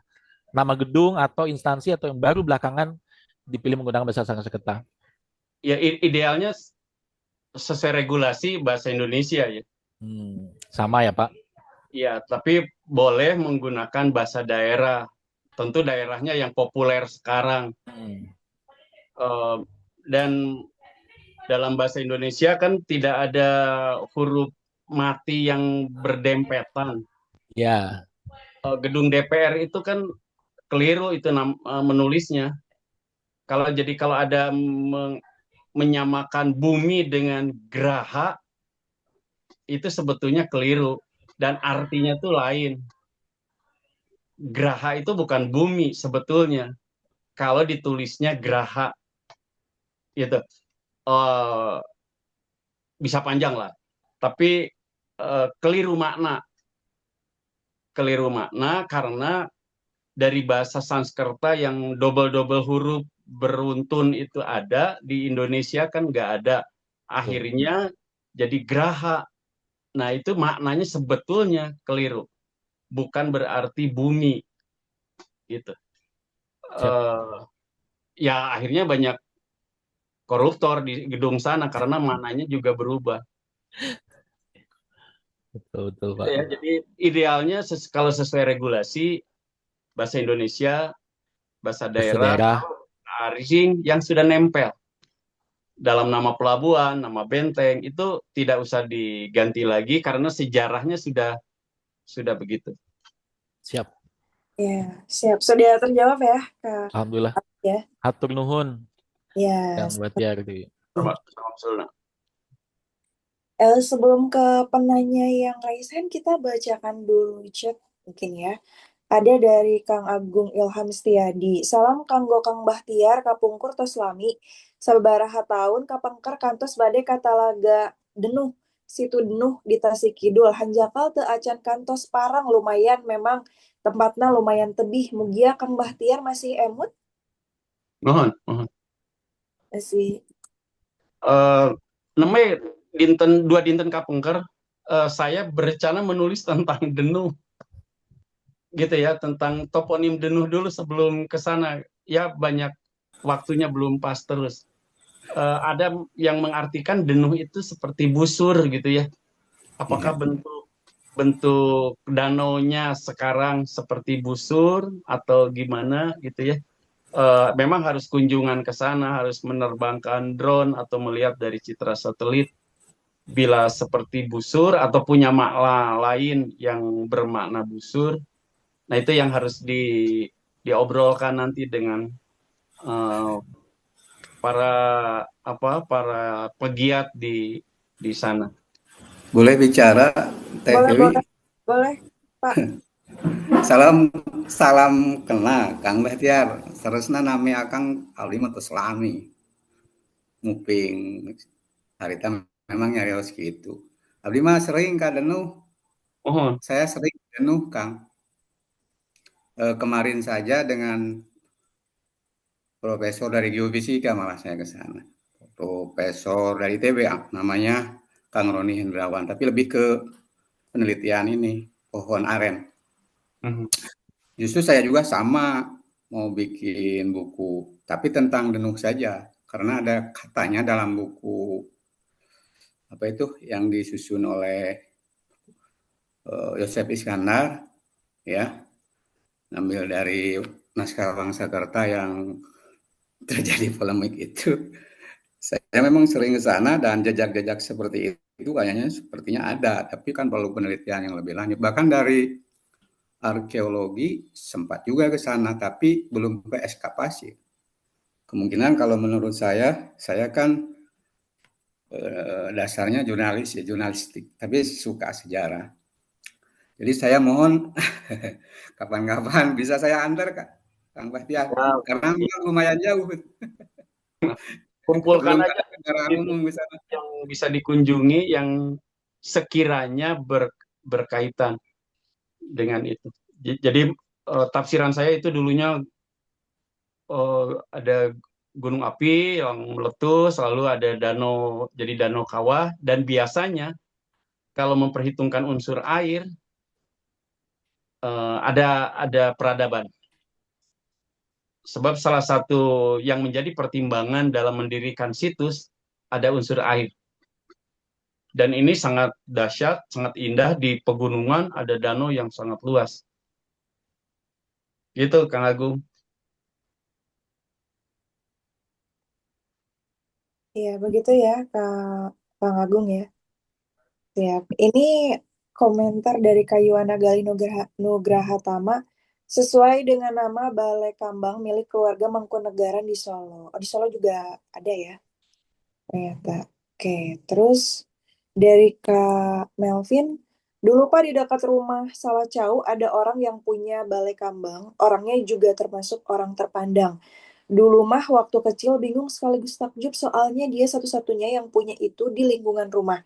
Ternyata emang ngedikte stratifikasi sosial juga ya, itu Pak. Iya, betul. Betul. Hmm. Paling tidak dia punya kolam dan ingin bersantai. Nah, yang bersantai biasanya uh, ada sesuatu yang bisa ingin menikmati gitu, biasanya yang sudah lebih dari cukup uh, pendapatan untuk hidupnya. Mhm. Begitu ya tambahannya. Ini ada yang beli bukunya di mana? Ada di Pustaka Jaya aja ya, Kak Rifai ya. Oke. Tadi sudah di notice juga nih sama Kak Hasna untuk Tokopedia, Shopee, dan TikToknya. Nah, berikutnya ada yang raise hand, Kak Muhammad. Silakan, Kak. Iya, Kak Tiwi gimana? Suara terdengar? Terdengar, Kak. Iya, perkenalkan Kak Tiwi dan Kang Bahtiar dan Kang Ganggan. Nama saya David dari Bojonegoro, Jawa Timur. Saya itu pernah salah tafsir. Saya mau tanya itu kedua ini ya, dua pemateri terkait nafsiran Bojonegoro itu sendiri. Yang pertama itu dari kemesraan yang dibangun, tafsir pertama ya, dari kata bojo negoro itu, bojonya itu kan istri gitu katakanlah bahasa Jawa, terus negoro itu negara, jadi kalau digabung bojo negoro itu kan jadinya pemimpin yang setia dengan negara. Padahal di awal pembentukan Bojonegoro itu tuh kata bojo itu awalnya kan dengan nama boja, yang artinya makanan atau lumbung. Jadi Bojonegoro itu lumbung negara. Nah, ini toponimi Bojonegoro itu sangat pas sekali karena Solo Valley. Dalam artian di lembah Sungai Bengawan Solo. Saya bukan dari background sejarah, cuman saya memang sangat mencinta sejarah. Dalam hal ini, saya itu pernah ke suatu desa, bahkan di suatu perkampungan yang kehilangan dua apa ya maksudnya ya, dua sumber. Yang pertama itu sumber primer. Ada suatu desa di tengah hutan itu ada suatu makam panjang itu. Waktu di kesana ya ndak ada tulisan apapun gitu. Terus yang kedua, sumber sekunder pun di catatan Belanda, maksudnya kolonial Belanda, bahkan di catatan desa pun tidak mengetahui. Jadi pertanyaan saya kepada dua materi ini, metode apa sih yang pas untuk menafsirkan toponimi yang tidak bisa diterjemahkan atau tidak ada sumbernya? Begitu sih. Terima kasih. Iya, terima kasih Pak Mas David. Ahmad David Nur ya. Saya akan memberi contoh nih. Ketika saya dalam perjalanan ke Karangsambung, di pinggir jalan dekat sawah ada penjual dawet ayu. Di kiri kanan tanggungannya ada apa gambar atau gambar semar dan gareng. Jadi di ujung-ujung tanggungannya itu ada semar dan ada gareng. Nah, sebetulnya filosofinya itu adalah doa bagi penjual dawet ayu itu. Apa maksudnya? Jadi doa yang divisualkan dalam grafis, dalam relief patung gitu ya. Patung semar dan patung gareng. Apa artinya? Itu singkatan dari mar, semar itu diambilnya mar, gareng itu reng. Jadi mareng. Mareng itu dalam iklim, dalam cuaca di Jawa artinya panas. Jadi semar dan gareng itu yang disimpan dalam tanggungan itu adalah doa agar hari itu panas sehingga banyak orang membeli dawet. Nah gitu ya, itu tafsir. Itu tafsir dari doa yang divisualkan. Nah, apakah bisa salah? Bisa salah. Terus tentang Bojonegoro tadi, kalau saya lebih memilih tafsir yang kedua, gitu ya. Tapi harus diimbangi juga bahwa kawasan Bojonegoro itu bagaimana? Misalnya daerah yang misalnya ini ya contoh saya belum mempelajari apakah banyak air, apakah pada masa lalu itu menjadi memang benar-benar tempat penghasil pangan bagi masyarakat gitu. Jadi kalau memang keadaan alamnya begitu, banyak air, banyak sumber pangan, saya lebih cenderung memilih tafsir yang kedua. Apakah bisa salah? Bisa saja. Bisa saja. Tapi lebih mendekati pilihan, bagi saya lebih mendekati pilihan yang kedua. Jadi harus di dukungannya selain bahasa juga didukung oleh keadaan alam tempat nama itu dilekatkan. Gitu ya, Mas David. Iya, begitu ya Mas David. Kang kan mau menambahkan? Iya, saya mau nambahin sedikit tentang ada dua hal. Yang pertama tadi penafsiran toponim. Untuk penafsiran memang yang namanya tafsir itu tidak bisa disaklekan menjadi satu. Boleh jadi satu barang yang sama, satu atau dua orang ditafsirkan berbeda, padahal barangnya sama. Demikian juga dengan toponim. Namanya sama, sumbernya sama, bahannya sama, tapi pada saat penafsiran dia akan berbeda. Terkait dengan saya selaku pemandu wisata, kadang kalau memang sepanjang tafsir-tafsir itu sesuai dengan rasional, sesuai dengan korelasi waktu, korelasi tempat, saya sering ceritakan ya semuanya saja, sepanjang tidak ada yang tidak tepat. Kemudian yang kedua mengenai penamaan nama, memang ada regulasi atau aturan biasanya terdiri dari dua kata. Kata yang pertama itu biasanya disebutkan sebagai unsur generik. Kemudian yang kedua unsur spesifik. Misalkan di Bandung itu banyak kata tempat yang diawali Ci, Cikapundung, Citarum, dan segalanya. Ci-nya itu artinya dia unsur generiknya, unsur umumnya. Contoh lain selain Ci, gunung. Gunung itu juga unsur generik. Gunung Galunggung, gunungnya itu adalah unsur generik. Tanjung, Bojong, Seke, dan segala macam. Kemudian unsur spesifiknya atau unsur uniknya itu yang mengandung ke khas atau karakter tempat tersebut.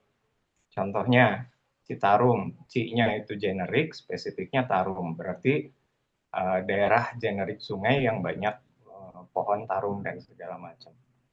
Nah, biasanya si unsur generik ini berkaitannya dengan tempat. Contoh tadi mungkin Bojonegoro, ya tafsirnya sih lebih cocok ke yang kedua karena si lumbung itu lebih berasosiasinya dengan tempat. Kalau bojo atau istri kurang. Tapi apakah tafsir yang benarnya bagaimana? Saya sendiri kalau soal Bojonegoro itu tidak terlalu paham. Kira-kira begitu teh tambahan dari saya. Boleh tadi terputus saya. Oh iya, siap. Tadi Belum bisa selesai. jawab ya tadi Kak David, Kak Deva. Oke, silakan ke Pak Agung.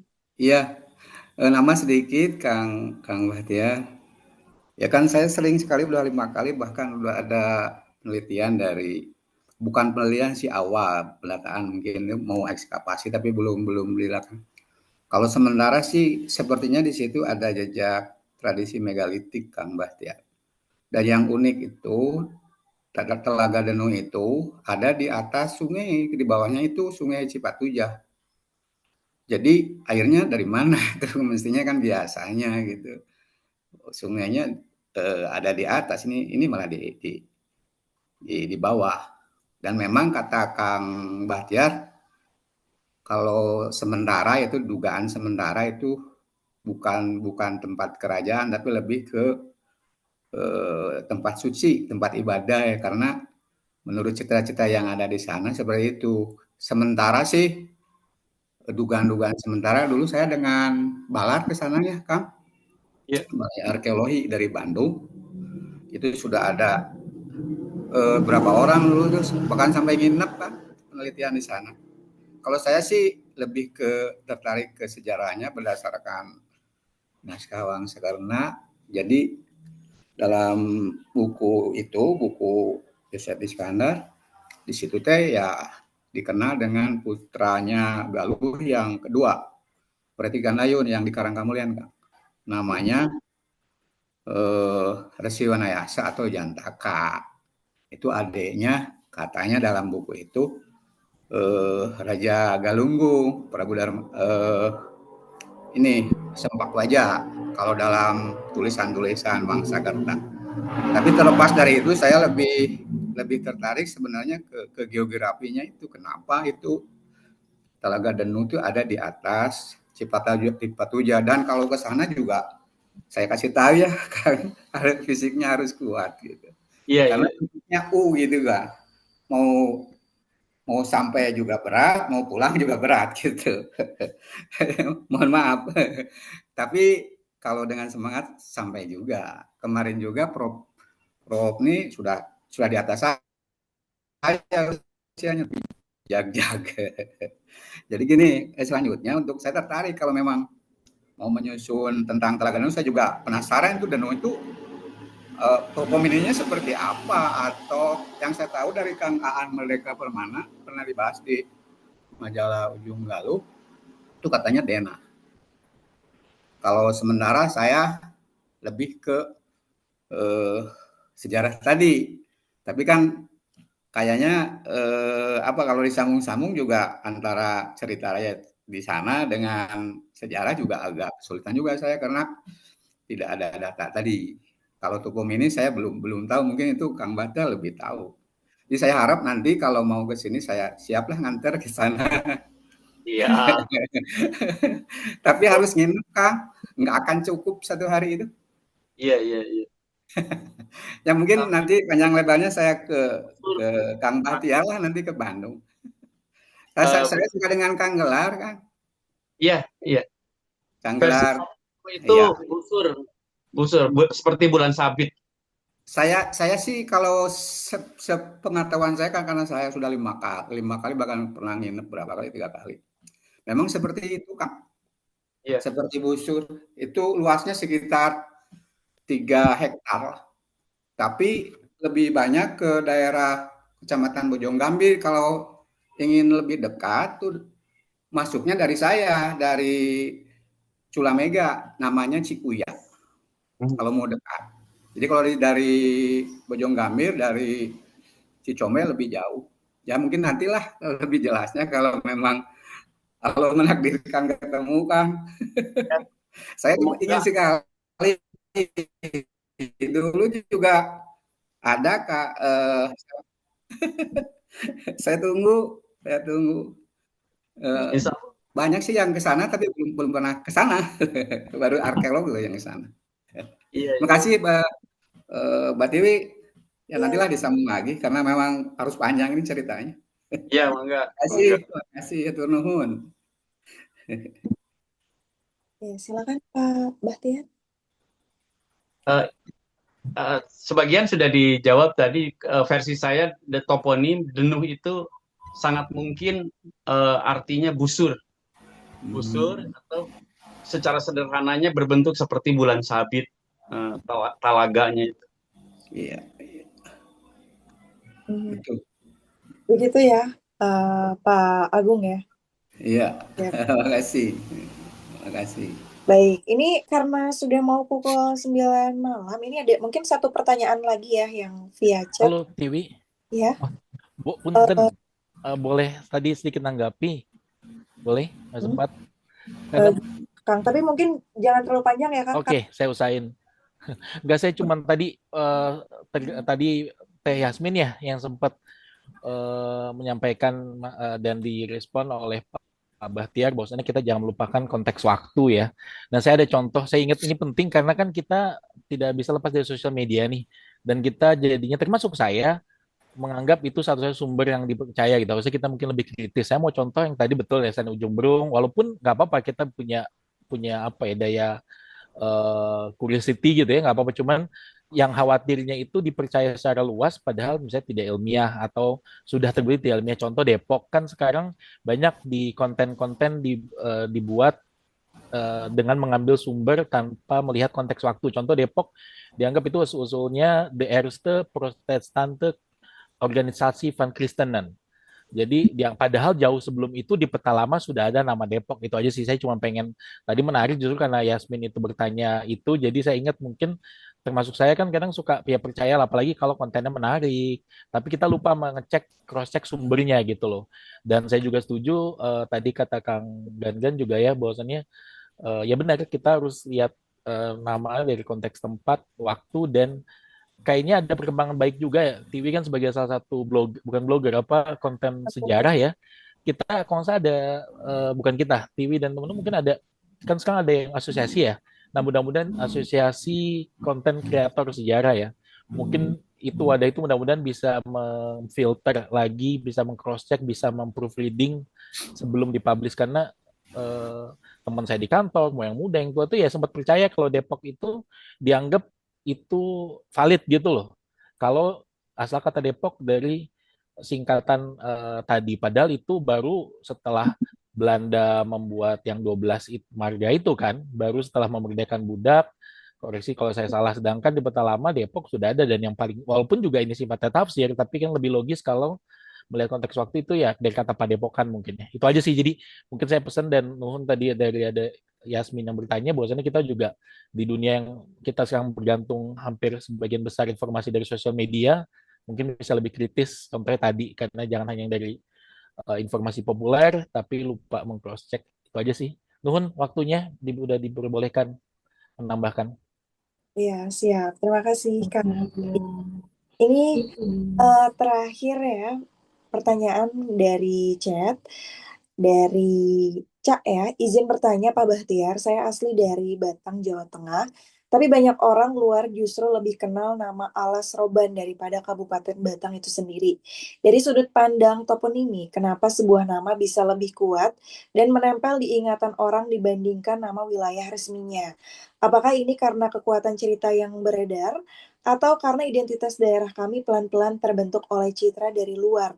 Dan kalau boleh tahu, apakah Bapak sendiri punya temuan atau cerita menarik soal asal-usul nama Alas Roban ini dari kacamata toponimi? Begitu, Pak. Iya, terima kasih. Saya belum menelusuri ya, tapi yang jelas alas itu kan hutan ya. Nah, rubannya apa tuh?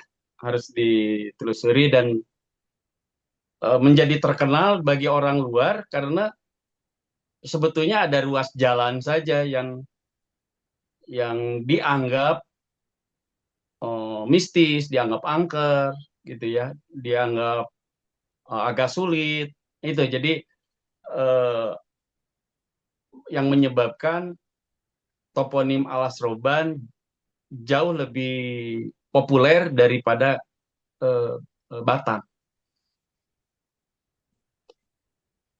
Begitu ya. Ada tambahan lagi, Pak? Sudah. Nah, tinggal ditelusuri juga Batang itu apakah Batang dalam seperti bahasa Sunda, Batang itu ngaba Batang atau mayat atau batang pohon atau dimaknai sebagai mayat gitu atau apa? Saya juga belum belum paham karena harus mengetahui bahasanya pertama, yang kedua harus mengetahui kisah-kisah yang ada di sana.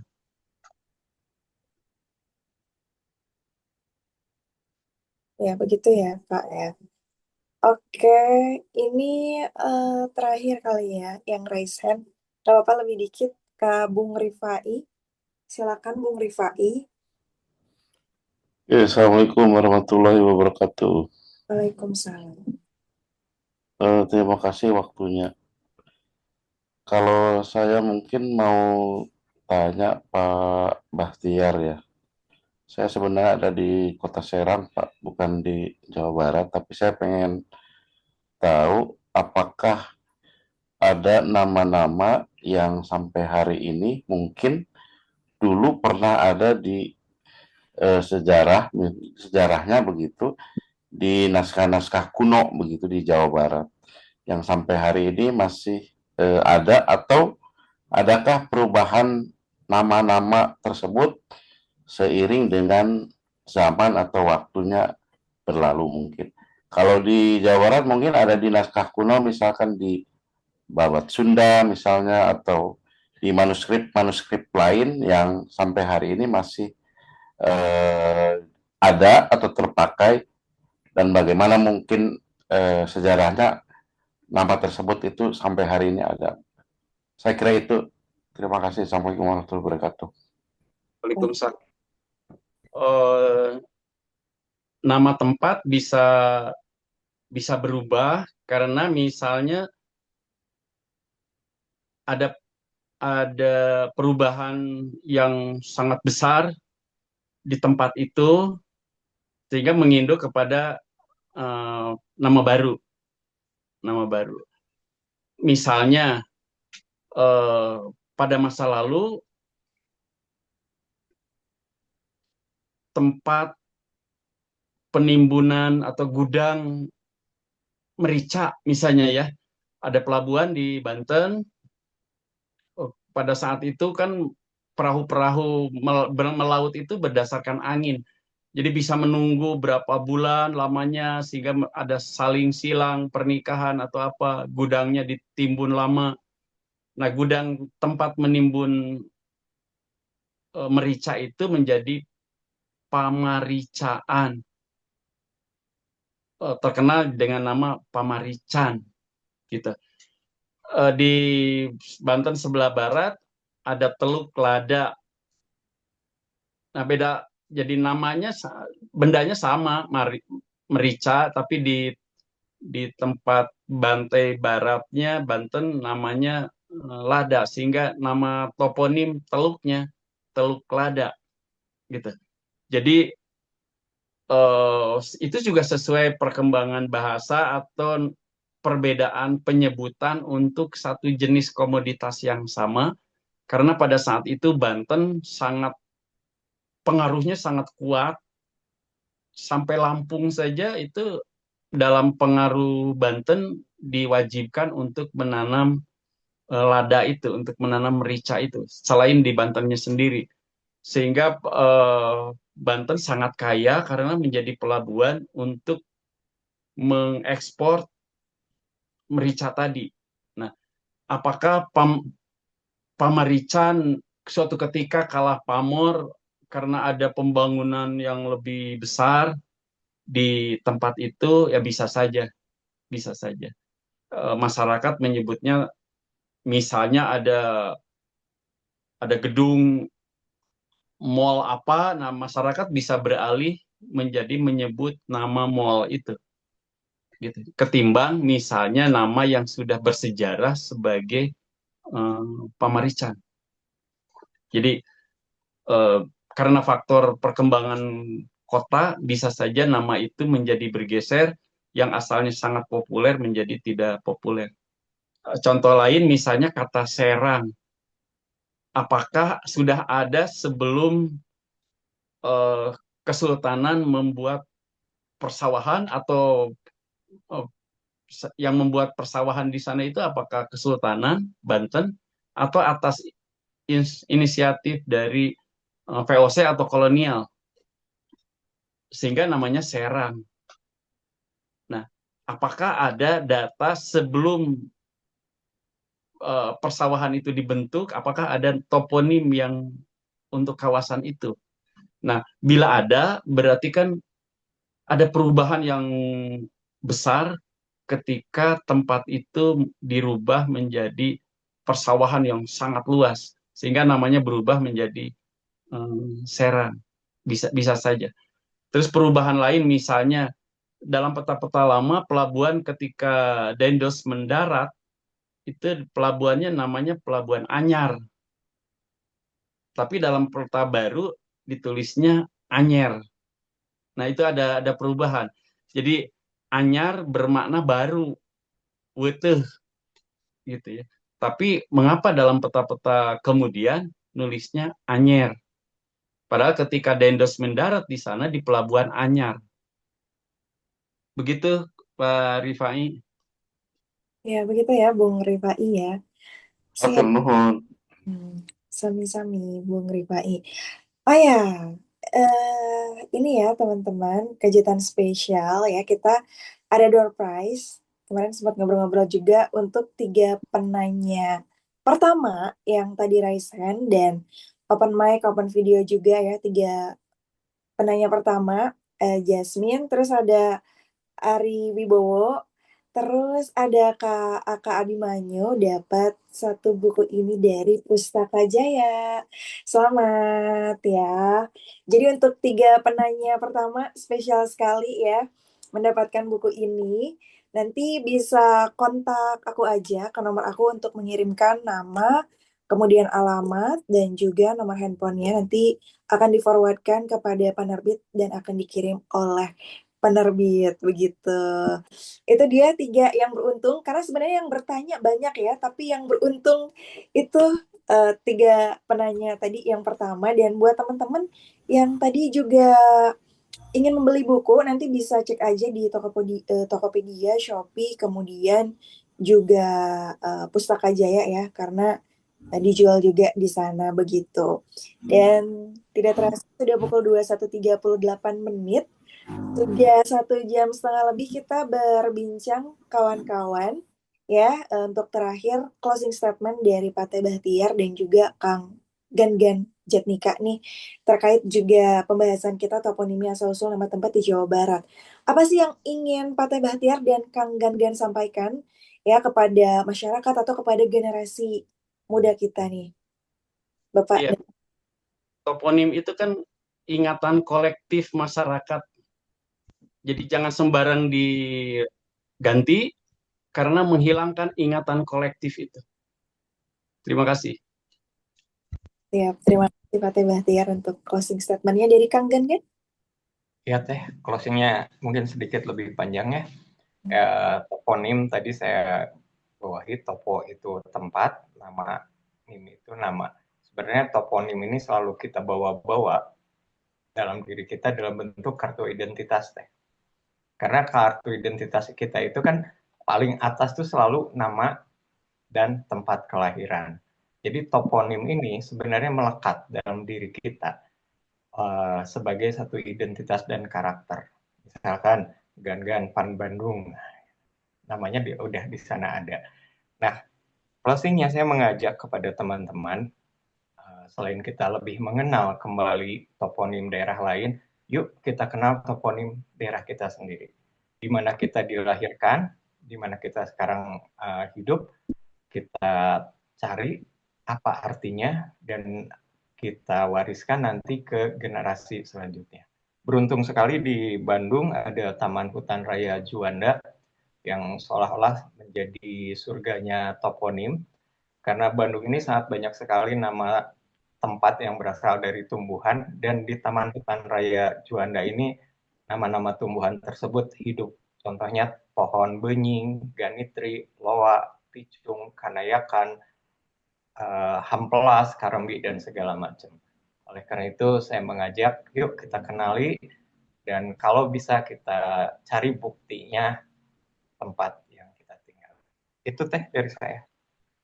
Siap, Kang Gangan luar biasa ya. Mudah-mudahan kegiatan diskusi malam hari ini bisa membuka kita semua buat menggali apa sih yang ada di sekitar kita gitu. Kalau ngomongin sejarah pasti luas, tapi setidaknya at least kita tahu nih asal-usul tempat jalan yang kita tinggali, teman-teman.